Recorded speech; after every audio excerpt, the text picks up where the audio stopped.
This is the Entertainment Wizard, and Episode 8 is on the real 3DO interactive multiplayer, and why it failed.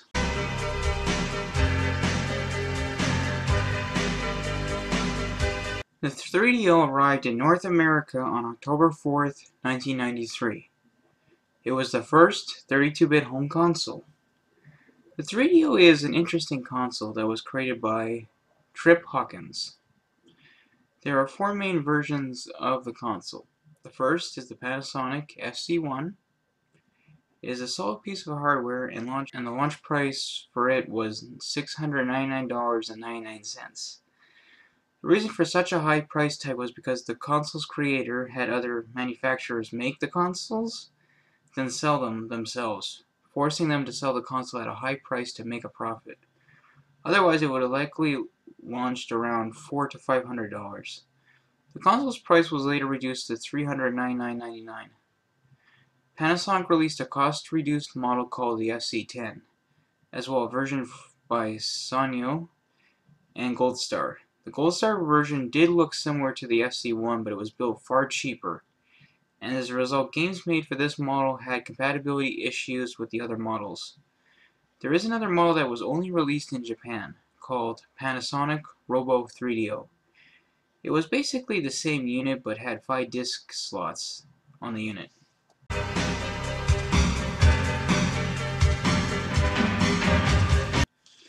The 3DO has only one controller port, but this is not a problem. In this case, because you can daisy chain the controllers, which, while is odd, it is not a problem because the cord length for each controller is long enough for each player to play the game without problems. The controller has ABC buttons, as well as 2 shoulder buttons, as well as a play and pause and stop button, and a good D-pad. It also had a headphone jack with volume control, which was quite impressive. This controller was very well designed and liked by 3DO gamers in terms of quality.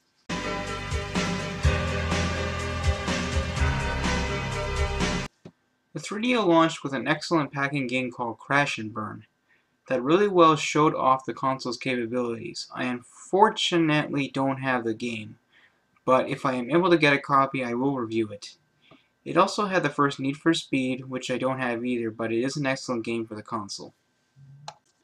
Now, some say the 3DO failed because it didn't have any good games, or they were all just full-motion video games, but that's far from true.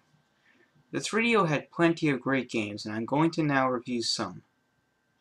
Gex. Gex was the unofficial mascot for the 3DO. The game is a 2D side-scroller which is actually very fun and addictive. The game has great graphics as well as excellent gameplay and great music. Definitely one to get for the 3DO.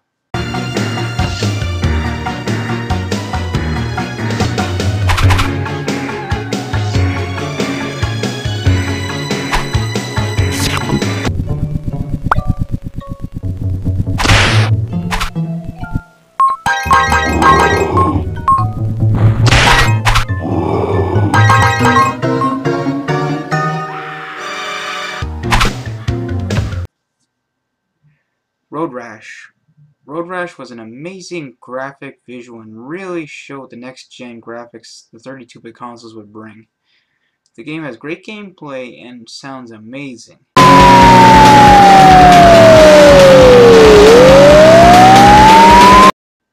console which is considered to be the definitive home port of Street Fighter 2. The game has great graphics and gameplay, as well as great sound.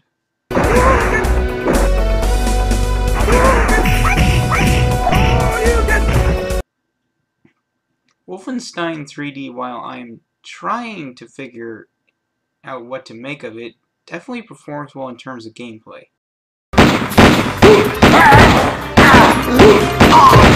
I'm not going to talk about some games that are mid-range. Escape from Monster Manor.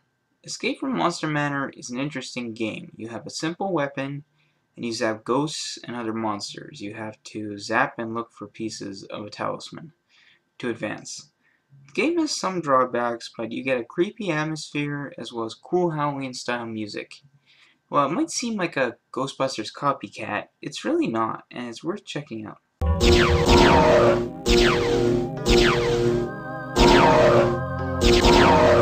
Jurassic Park.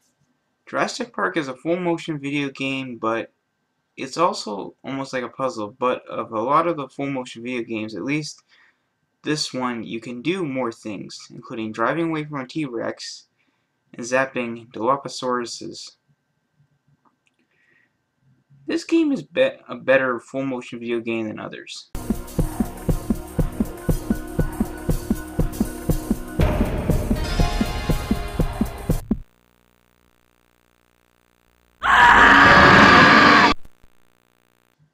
The 3DO version of Doom is considered the worst port of any console port, but it does have some redeeming qualities. The game is sluggish, but apparently it has to do with the special effects they put into the game. But in doing so, it took performance away from the game's gameplay and made it sluggish. But this version has a screen size option. As you keep shrinking the screen's size, the gameplay improves. The sound is very good.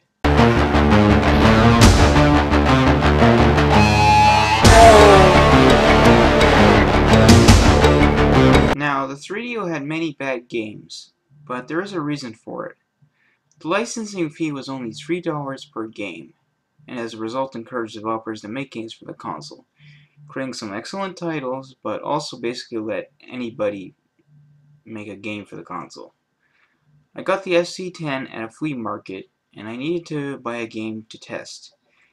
And I got Iron Angel of the Apocalypse, and boy was this a big mistake. The game looks bad, it's boring, and it's not fun. I found out it was one of the worst games made for the 3DO.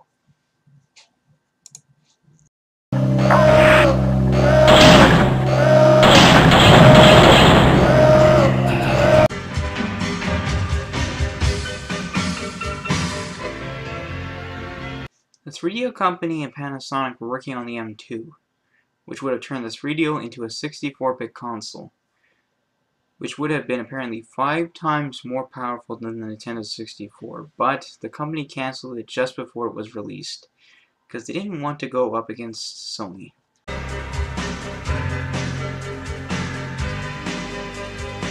In conclusion, the 3DO was a good console that had some solid games and a strong marketing campaign.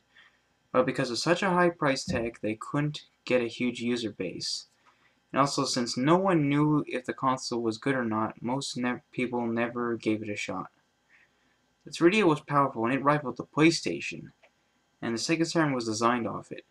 Had this console launched at a lower price, it would have likely succeeded and sold more than 2 million units. This is the Entertainment Wizard, signing off.